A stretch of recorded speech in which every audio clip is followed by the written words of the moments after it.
الله الرحمن الرحيم، والصلاة والسلام على سيدنا محمد وعلى آله وصحبه وسلم تسليما كثيرا. رب اشرح لي صدري ويسر لي أمري واحلل عقدة من لساني يفقهوا قولي. طيب يا شباب، نتوكل على الله ونبدأ في حصة جديدة من حصص الهيستو. إن شاء الله الحصة النهاردة تمشي إزاي؟ والله النهاردة المفروض نبدأ الأول بمراجعة سريعة على اللي خدناه على مدار الحصص اللي فاتت. إحنا تقريبا النهاردة إحنا فين دلوقتي يا شباب؟ إحنا المفروض الحمد لله خلصنا تقريبا، وصلنا لغاية تلت المناهج في الهيستو وخلصنا أكتر من نص المناهج في الفيسيو. مراجعة سريعة بس على درسناها على مدار الحصص اللي فاتت. والله احنا بدأنا الأول بدراسة إن احنا نشوف الأول كل ده كان بدأنا بتقسيمة معينة، اللي احنا بدأنا نقسم الأورجانيل اللي موجودة في الهواء إلى أورجانيل محاطة بغشاء وإلى أورجانيل غير محاطة بغشاء. وطبعا بدأنا بالأول بالأورجانيلز اللي محاطة بغشاء. بدأنا الأول بالسيل ممبرين. السيل ممبرين ذات نفسه درسناه سواء مكانه فين محيط بالخلية ولا بيتشاف ازاي باللايت مايكروسكوب والكترو مايكروسكوب. باللايت كان بيبان براون، بالسيلفر زي ما احنا قلنا ممبرين ببراون، والالكترو مايكروسكوب اتفقنا هو جدار مزدوج الغشاء باي ليفد لاير بيبان ازاي بقيه اللامينار. كان بسرعه وبسيطه كده يا شباب كانت التركيب بتاعه. ودخلنا على طول يا شباب في حاجه جديده اللي هو الوظيفه بتاعت بقى السيل ممبرين. ابتدينا نشوف الوظيفه بتاعته، عرفت ان هو بيحوط من بره عشان يحمي الاورجانيل اللي جوه. فكان بيعمل ايه؟ كان بيبروتكت او سبورت الاعضاء الداخليه. وكان بيعمل ايه تاني؟ ده كان بيريجوليت ترانسبورت من مين؟ من كل خليه عشان ما يخليش الخليه معزوله، يمكن تحتاج حاجه من خليه جارتها.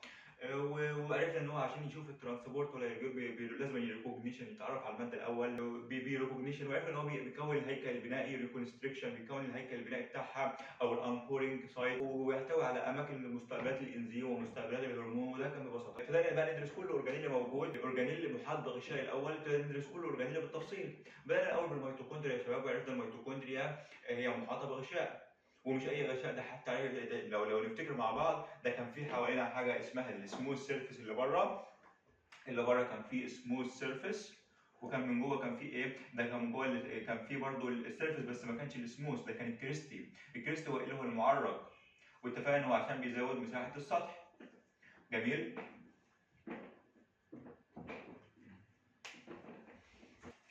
دي كانت الميتوكوندريا. واتفقنا ان احنا بنشوف الميتوكوندريا ازاي. اتفقنا ان هي ايرون هيماتوكسيلين او الجينوس جرين. وبيبان ازاي؟ اتفقنا ان هو هيظهر لك بعد السيل ممبرين عشان بتبان زيه بالظبط. دي عباره عن حاجه اسمها الجدار بتاعها بيبان ازاي ببقيه التراي لامينار، بيبان تحت الالكترون ميكروسكوب كتراي لامينار.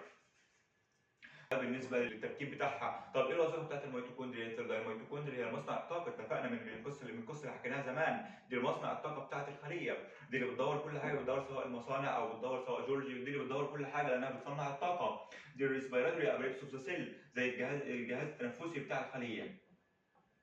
تبدا تصنع الطاقه اللي موجوده فيها. بتصنع الطاقه ازاي؟ قلنا اتفقنا انها برضه وظيفه ثانيه انها بتبدا تركز ايونات الكالسيوم، تركيز ايونات الكالسيوم. وشفنا مع بعض في الرسم لما كنا راسمينها، شفنا ايونات الكالسيوم نفسه كان مرسوم جوه الخليه. وشفنا برضه بتعمل ايه تاني؟ اتفقنا انها كانت بتعمل حاجه اسمها في الاطفال الصغيره، كانت في حاجه كانت تركيب جواها اسمه البراون فات. والبراون فات ده كان فيه ميتوكوندريا، بس الميتوكوندريا مش بنفس التركيب اللي احنا عارفينها. الميتوكوندريا بتاع الانفون التركيب بتاعها اتغير سنه صغيره. ليه اتغير سنه صغيره؟ عشان يناسب الوظيفه الجديده. ايه الوظيفه الجديده؟ ان يبدا يخليها مصنع للطاقه، بس مش اي طاقه حراريه، لانه يدفي جسم الطفل. ده بالنسبه للميتوكوندريا. وخلصنا الميتوكوندريا وانتقلنا لحاجه جديده اللي هي الجولجي ابريتاس مثلا. واتفقنا الجولجي ابريتاس نفسه كان بيتكون من ايه؟ والله كان بيتكون من حاجتين، وجه محدب ووجه مقعر. وجه محدب اهوت كونفكس، ده الوجه المحدب بتاعها. وجه مقعر اللي هو كونكيف. واتفقنا ان احنا نسهلها على بعضنا، لان كيف يعني كف، فده شبه الكف اهوت، ده كونكيف اهوت. الوجه المحدب هو اللي بيكون مقابل للرف اندوبلازميك ريتيكولم، وده اللي بيريسيف. الوجه المقعر ده بيكون مواجه للسيل ممبرين، وده اللي بيسكريت. ده اللي بيسكريت وده اللي بيريسيف، لان ده كونفكس. واتفقنا بما انه بيريسيف فهو لسه بيستقبل، لسه ما عملش تعديلات، يبقى لسه اماتيور. اما ده بقت ماتيور سيرفيس. واتفقنا وظيفه جورج ابريتاس من نفس الشكل ده، وظيفته بيستقبل ويعدل ويرسل او يفرز. بيستقبل مواد من الرف اندوبلازميك ريتيكولم، دي وظيفه واحد. طب الوظيفه اثنين كانت ايه؟ ده الوظيفه اثنين كانت ان هو ابتدى يعدل على البروتينات اللي طالعه من الرف اندوبلازميك ريتيكولم، عليها كربوهيدرات، وده اللي بيطلع لي جلايكوبروتين. ومن ده مسكنا وظيفه ثالثه، ده الجلايكوبروتين ده اللي كان ساهم في تكوين السيل كود بتاع الخليه. فمنها جورج ابريتاس اللي بيكون السيل كود. واتفقنا على اهم وظيفه موجوده، ده الرف اندوبلازميك ريتيكولم اللي تعبانه ديت بتطلع شويه انزيمات موجوده، انزيمات ومش محاطه بغشاء، انزيمات اهي انزيمات. الانزيمات دي كان محتاجين ايه؟ محتاجين نحوطها. مين اللي كان بيحوطها؟ كان جورج ابريدس بيحوطها عشان يبدا يبعتها في المكان اللي احنا محتاجينه، وده نقلنا وظيفه الجورج ابريدس ديت نقلتها لتركيب جديد ندرسه اسمه اللايزوزوم. واتفقنا مع بعض وظيفه اللايزوزوم كانت ايه؟ ده كان 7 8 وظائف كتير. كانت ايه وظائف اللايزوزوم؟ اللايزوزوم ده اللي كان بيساعد الخليه تهضم المواد اللي واكلاها، بتساعد الخليه دايجست سواء فود او سواء ووتر. بالفود بالاندوسيتوزيس والفاجوسيتوزيس، والووتر بالبينوسيتوزيس. وكانت الوظيفه الثانيه دي برضه كان حاجه ثانيه اسمها ديفنس، لان ليه؟ لان مش مجرد التهام لاكل وشرب، ده بتلتهم الميكروبات وتهضمها فيها، سواء اللي بتهضمها وتبدا تخرجها من بره الخليه بالاكزوسيتوزيس، او لو سواء في جزء ما هضمتوش تحوله للريزيدوال بادي. وانتقلنا برضه الوظيفه الثانيه وقلنا ده مش مجرد انها تهضم اكل وميكروبات بس، ده ممكن في عضويات موجوده في الخليه زي الميتوكوندريا، العضويات دي بتبقى كبرت في السن وما بقتش تقوم بوظيفتها، محتاجين نجددها، زي بنفس الكيفيه لما جلدك يتحرق بتجدده. ما ينفعش الاثنين يبقوا موجودين ويطلعوا فوق بعض، لازم نبدا نموت الميتوكوندريا القديمه عشان نطلع ميتوكوندريا جديده. واتفقنا دي كانت الوظيفات ان هو اللي كان بيعمل العمليه دي كان اسمه ايه؟ كان اسمه سكندري لايزوزوم الاوتوزوم. سكندري لايزوزوم ليه؟ سكندري لايزوزوم لانه خلاص قام بوظيفته، وعرفنا من كده الفرق بين البرايمري لايزوزوم والسكندري لايزوزوم. برايمري ما قامش باي وظيفه، لسه مولود، اما السكندري ده نضج بقى عنده، بقى قام بوظيفته، قام بوظيفته اكل او اوتوسيتوز زي ما اتفقنا. وانتقلنا ان هو بياكل مجرد عضويات داخليه، بدا ياكل خلايا كامله، الخلايا الميته او المنتحره بالابوب، هنعرف بعدين ان المنتحر بالانتحار الخلايا اسمه الابوبتوزيس، بيبدا يروح ياكلها ويخلص الجسم منها. واتفقنا العمليات دي كلها بينتج عنها الريزيدوال بادي، تجمع الريزيدوال بادي في الجسم ده اللي بيؤدي الى الشيخوخه، ومنها كان الريزوم وظيفته الاخيره كانت الشيخوخه او الايدجنج. جميل. ونكمل رحلتنا يا شباب بقى ونشوف مع اخر مكون من الممبرينس اورجانيلز، وهو درسناه في جورج ابريدس اللي بيبدا يبعت البروتينات والانزيمات عشان جورج يعدل فيها. درسناه في الريزوم اللي بيبدا يبعت الانزيمات عشان تكون، ده اللي هو بيصنع الريزوم. درسناه فين تاني؟ درسناه في كل حته في الخليه، اللي هو نبدا نشوف النهارده الرف اندوبلازميك ريتيكولوم. مالها الاندوبلازميك ريتيكولوم؟ عايز تفهمني عنها ايه؟ اندوبلازميك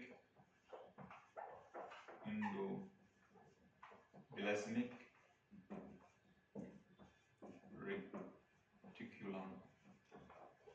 عايز تقول لي انا اندوبلازميك ريتيكولوم مش هنعمل حاجه جديده خالص، زي ما عملنا على مدار الخمس او الاربع اورجانيزمز اللي درسناهم هنعمله برضه في الرف اندوبلازميك ريتيكولوم. اول حاجه هنشوف التايب بتاعتها، الرف اندوبلازميك ريتيكولوم. فين الرف اندوبلازميك الاول على الرسمه ديت؟ والله انا شايف اللي هو دي ايه؟ دي نواه النيوكليوس، وادي عمك نيوكليوس اهوت، ووراه ايه؟ مين اللي بيحاول بين النواه؟ الغشاء النووي، نيوكلير ممبرين. جميل. احنا طبعا مستوانا كبر دلوقتي وبقينا نعرف كمان مش هنقعد نشرح، انا كل اللي عايزكم انتوا تبداوا تشرحوا وتبداوا تخمنوا المعلومات. مين اللي درسناه في جورج ابريتاس؟ جورج ابريتاس ده كان موجود ما بين السيل ممبرين وبين الرف اندوبلازميك ريتيكولوم والنواه. جميل. فين بقى موجود بعد النيوكلير ممبرين؟ دخلنا خلاص ده عباره عن الرف اندوبلازميك ريتيكولوم والسموث اندوبلازميك ريتيكولوم. ماله الرف اندوبلازميك؟ انت دلوقتي حالا كل اللي عملته لي وريت الرسمه اهوت وقلت لي المكان بتاعه، رف اندوبلازميك ريتيكولوم جنب النواه. وايه الشوط اللي انت محددها لي ديت؟ يعني ايه الشوط ديت يعني؟ انا شايف شكل القناه اهوت موجود، وشايف الشوط اللي انت راسمها ديت. دي ايه ديت؟ هقول لك والله دي عباره عن ايه؟ دي عباره عن رف اندوبلازميك ريتيكولوم. رف اندوبلازميك ليه؟ والله الشوط اللي موجوده ديت هي اللي خليتها رف اندوبلازميك ريتيكولوم. لو انت عايز بقى تشوف النوع الثاني اللي هو السموث اندوبلازميك ريتيكولوم هتلاقيه موجود تحتنا اهوت بالشكل ده. ده شايف الجدار عامل ازاي سموث ازاي؟ ده السموث اندوبلازميك ريتيكولوم. طب انت تكتبوا لي ليه؟ احنا هندرسهم دلوقتي. نبدا الاول ان شاء الله ونشوف الانواع بتاعتها. اتفقنا الاندوبلازميك موجود في الرف اندوبلازميك ريتيكولوم، وموجود في السموث اندوبلازميك ريتيكولوم. نمسح بقى الرسمه دي، خلاص محتاجين حاجه تانيه من الرسمه ديت؟ والله هنمسح بس اغلب الرسمه دي كده كده كده كده كده. انا بس هسيب لكم دي وخلاص. جميل. نشوف ايه بقى محتاجين؟ والله زي كل حاجه موجوده نشوف السايد او الاوريجين بتاعها، سايد واوريجين. محتاجين نشوف ايه تاني على الرف اندوبلازميك ريتيكولوم؟ محتاج تشوف الاستراكشر بتاعها، التركيب عامل ازاي الاستراكشر.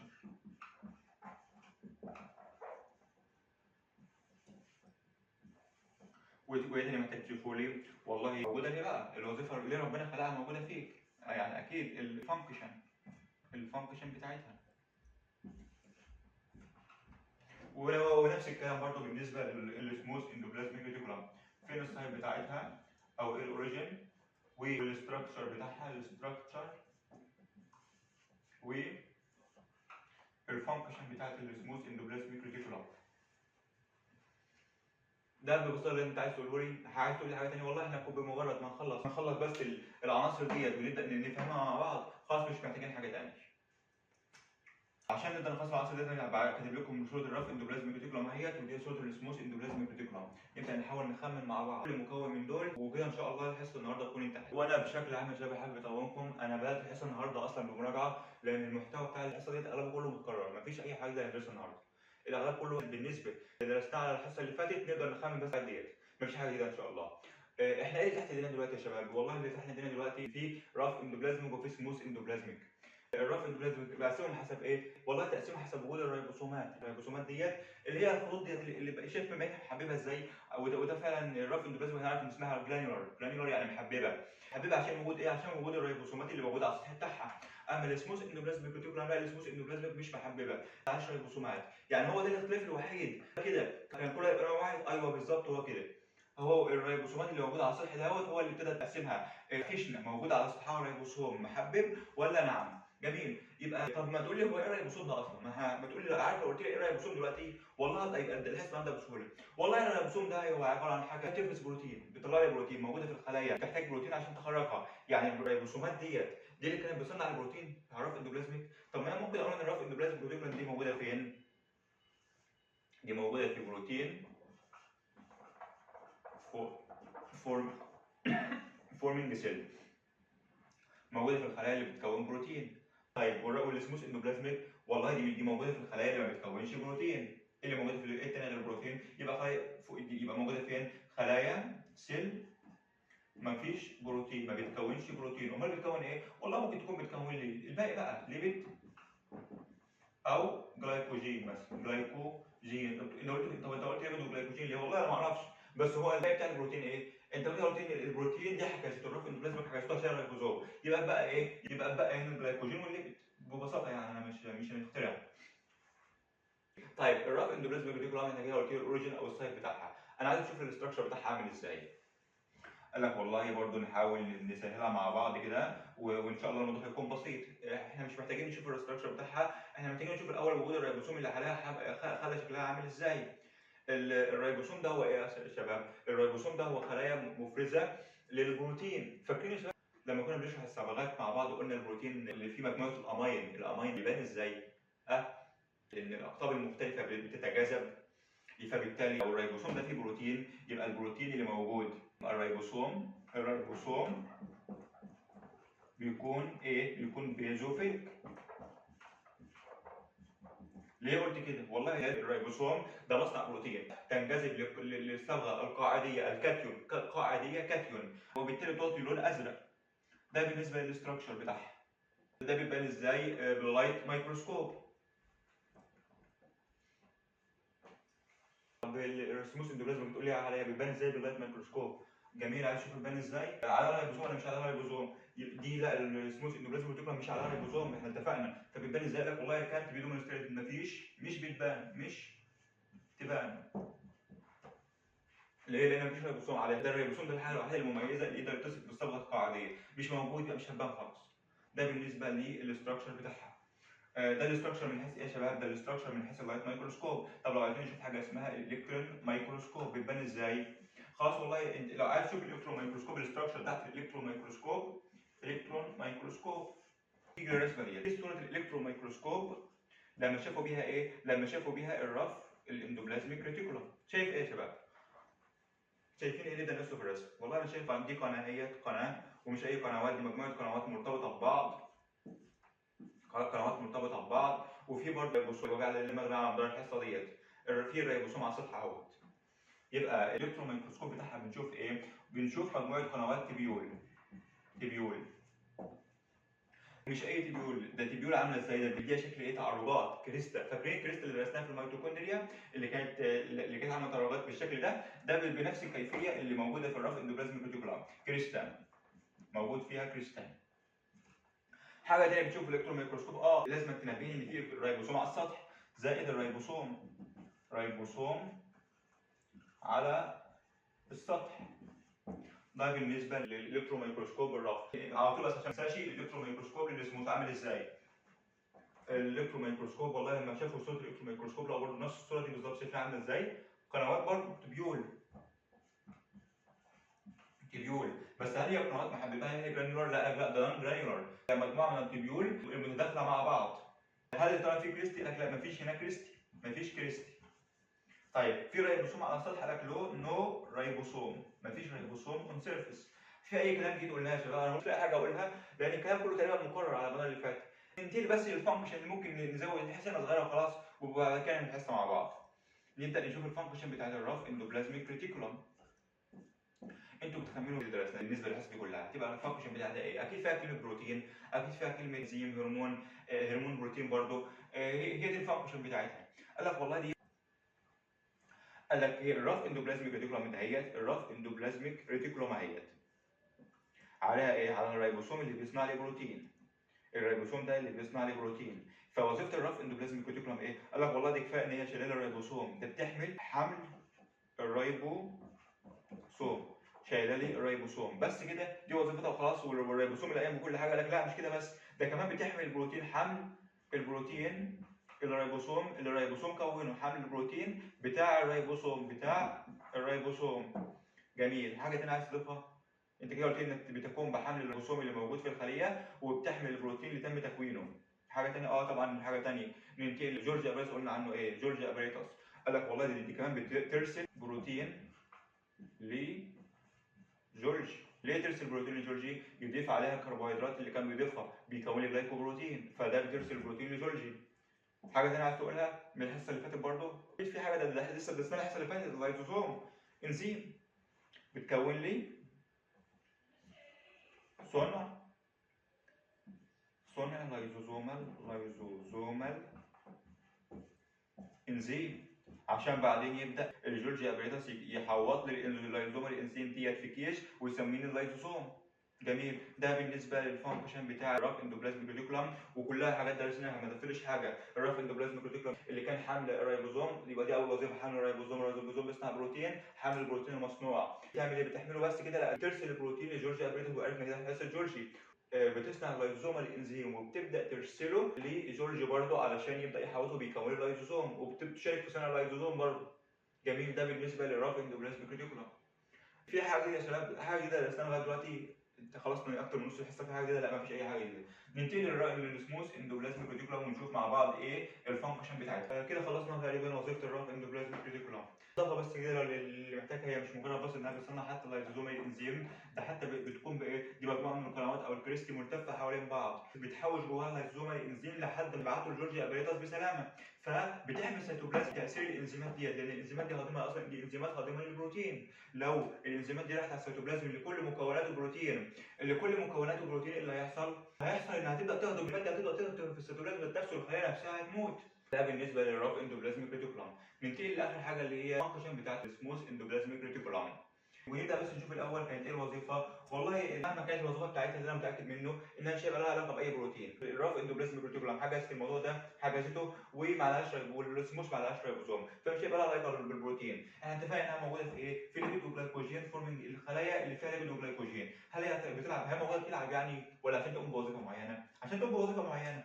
فالسموث اندوبلازميك ريتيكولم اكيد الوظيفه بتاعتها لها علاقه بالجلايكوجين والليبيد، لان السموث اندوبلازميك موجوده في خلايا الاعضاء اللي بتتعامل مع جلايكوجين وليبيد. السموث اندوبلازميك ده عضو في خليه، الخليه دي موجوده في عضو. العضو ده ممكن يبقى ايه؟ العضو ده ممكن يبقى معده، ممكن يبقى كليه، ممكن يبقى كبد. فالسموث اندوبلازميك ريتيكولم موجوده في الخلايا اللي بتتعامل مع الجلايكوجين او الليبيد. دي معلومه مهمه انت ضفتها لي. جميل. السموث اندوبلازميك ريتيكولم اول وظيفه كانت في السموث اندوبلازميك ريتيكولم انها بتعمل ايه؟ دي اللي صنع الليبيد وتخزنه، بتصنع الليبيد وتخزنه. الليبيد ده موجود في ايه؟ موجود في خلايا بيتعامل مع الليبيد. زي ايه مثلا خلايا بتتعامل مع الليبيد يا شباب؟ احنا بنفكر فيها. ايه رايكم يا شباب؟ السوبرا رينال جلاند، الغده اللي فوق الكليه، السوبرا رينال جلاند بتتعامل مع الليبيد ازاي؟ مش السوبرا رينال جلاند كانت بتصنع استيرويد الهرمون زي التستوستيرون والاستروجين؟ تقول لي كانت بتعمل كده. طيب هو مش السموث اندوبلازميك ريتيكولم دي اللي بتصنع؟ واحنا اتفقنا كل الهرمونات بروتينات ما عدا اللي بتطلع من السوبرا رينال جلاند. فالسموث اندوبلازميك ريتيكولم موجوده برضه في السوبر رينال جلاند عشان تعمل ايه؟ عشان تصنع لي الاستيرويد هرمون، صنع الاستيرويدال هرمون اللي موجوده فين؟ في السوبر رينال جلاند، زي ايه؟ زي التستوستيرون واستروجين. جميل. كده بيصنع لي في الليبيد وبيصنع لي الاسترويدال هرمون اللي موجود في خلايا الليبيد. طب دخلها على البروتين الجلايكوجين بقى، مش انت قلت لي موجوده بتتعامل مع الجلايكوجين، يبقى بتعمل ايه؟ بتصنع جلايكوجين وتخزينه بتصنع الجلايكوجين وبتخزنه. دي مين؟ دي السموث اندوبلازميك ريتيكولم. جميل. ننتقل بقى يا شباب، دي كده كانوا كام وظيفه؟ 1 2 3. هننتقل برضه ثلاث وظائف شبههم بس هو مش مباشرين زي دول شويه. هتقول عايز تعمل ايه؟ هقول لك عشان نشوف الوظائف الجايه يا شباب مش هيتعامل على مستوى الخلايا، لا ده هيتعامل على مستوى اكبر، مستوى الاعضاء.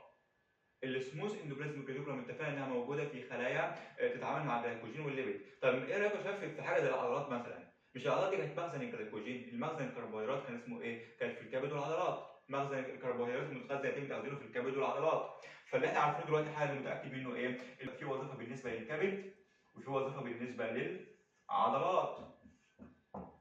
هي مجرد بس تكتب لي كده كبد وعضلات ولا هتشرح لهم؟ هنعرف بعدين. طيب السموث اندوبلازميك ريتيكولم برضه اعضاء ثانيه ممكن بتتعامل مع السموث اندوبلازميك ريتيكولم.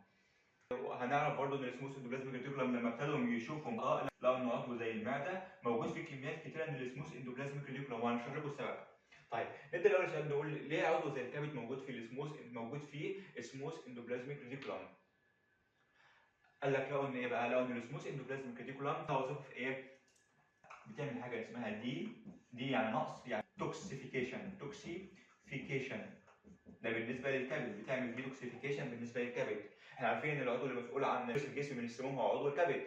هل بيعمل كده لوحده؟ لا، عضو الكبد بيتكون من مجموعه من الخلايا فيها سموث اندوبلازميك ريتيكولم. الخلايا ديت بتبدا تكسر المواد السميه، سواء ادويه، سواء دواء مثلا الدواء ده كان ليه اعراض جانبيه وبيعمل سميه في الجسم، او سواء مواد سامه عاديه. السموث اندوبلازميك ريتيكولم اللي موجوده في الكبد بتبدا تكسر المواد دي وتحولها لمواد اقل سميه. دي وظيفه الكبد. حاجه زي العضلات مثلا عايز تقول لي فيها ايه؟ والله العضلات دي مخزن الجلايكوجين والسموث اندوبلازميك ريتيكولم بيتعامل مع الجلايكوجين. حاجه ثانيه بتعمل حاجه اسمها انقباض عضلي. طب بتعمل كده ازاي؟ وازاي السموث اندوبلازميك ريتيكولم بتعمل لي انقباض عضلي؟ قال لك لان الخلايا الموجوده في عضلات الجسم كله، العضلات اللي موجوده في جسمك كله، الخلايا اللي موجوده فيها تلاقيها مشبعه بالسموث اندوبلازميك ريتيكولم. بتعمل ايه السموث اندوبلازميك ريتيكولم؟ والله العنصر الوحيد اللي كان مسؤول عن انقباض عضلي دي بتبدا تدخله لجوه الخلايا ببساطه، يعني عشان ما تصعبش الموضوع عليكم، عشان الموضوع ما يبقاش معقد. كان مسؤول عن الانقباض العضلي اللي هو بينه وبينكم اللي هو الكالسيوم، ايونات الكالسيوم، تبدا تدخله بنوع شلل معين، تدخله للخلايا ديت. وزي ما درسنا في الثانوي الاكتين والميوسين، يبدا تنزلق قوه الاكتين على الميوسين مما يؤدي الى الانقباض العضلي. ده ببساطه عشان ما نصعبش عليكم. بالنسبه للمعده، اخر حاجه بالجزئيه دي بالنسبه للمعده السموث اندوبلازميك ريتيكولم، اللي هي عضو زي المعده مش خلايا مشبعه بالسموث اندوبلازميك ريتيكولم. والله يا شباب السؤال ده مش هنعرف نجاوب عليه باجابه مباشره يعني، بس هم العلماء ابتدوا يدرسوا مع بعض ويحاولوا يشوفوا يحللوا وظائف المعده ويشوفوا السموث اندوبلازميك بتشتغل بايه بالظبط. لقوا ان السموث اندوبلازميك دي بتصنع ال HCl، بتصنع لي ال HCl، حامض المعده اللي بيهضم لي الطعام واللي بيوفر بيئه حامضيه علشان الانزيمات تشتغل، زي البيبسينوجين بيتحولوا للبيبسين. طب بتعمل كده ازاي؟ بالموضوع ببساطه ان الحمض ال HCl ده طبعا ما ينفعش يتكون بصوره جاهزه، ده لسه بنبدا نجمع ايونات ال H الموجب مع السي ال السالب، نجمعهم مع بعض ومطرح ما نحتاجهم نضيفه على طول. ما ينفعش يبقى في حمض في جسمك كده ماشي، ده في ايونات ماشيه في جسمك، الحمض ما ينفعش يمشي في الجسم. بتعتمد على ايه؟ اعتمد على نوع شحن معين ببساطه يا شباب، بتدخل لها ايونات الهيدروجين الموجب ديت اللي هي الهيدروجين بوتاسيوم تشانل، تبدا تدخل لها ايونات الهيدروجين دي جوه المعده، فبالتالي بتساعدهم بوظيفتها في هضم الطعام. وده كان ببساطه يا شباب الجزئيه بتاعت الاندوبلازميك ريتيكولم، سواء الرف اندوبلازميك او سواء السموث اندوبلازميك ريتيكولم.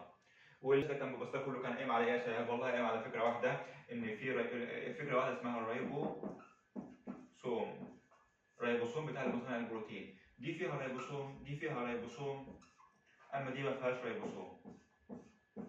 كتير فيها ريبوسوم، فبالتالي الريبوسوم قام بكل الوظائف، فبالتالي ده مش شكل ايه؟ مشاك في سيناريو البروتينات، سيناريو صنع البروتين كله، سواء هرمونات بروتينيه، سواء حمل بروتين، سواء تكوين، سواء ارسال لجورجي بيبقى ابريتس يعدل عليها، او اللي دخلنا على السموث اندوبلازميك ريتيكولم مفيش بروتين، مفيش رايزوزوم، مفيش بروتين، دخلنا على سيناريو جديد اللي هو سيناريو الجلايكوجين، الليبيد والاعضاء اللي بتتعامل مع الجلايكوجين، والليبيد كبد وعضلات ومعده وغيرهم.